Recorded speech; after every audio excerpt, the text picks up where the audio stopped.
আপনি কি ড্যাডির কাছে চাকরির জন্য এসেছেন? হ্যাঁ, আমি বুঝতে পারছি না কেন আপনারা চাকরির জন্য হাহুতাশ করে পড়ছেন। আমার ড্যাডি বিজনেস করে লক্ষপতি হয়েছেন, তা জানেন।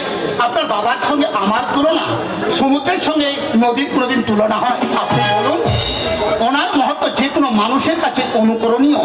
আমার ভাগ্য এতই সুপ্রসন্ন যে আজ ওনার মতো মহৎ মানুষের আমি দর্শন পেলাম। ধন্যবাদ। আসুন আমার সঙ্গে। কোথায়?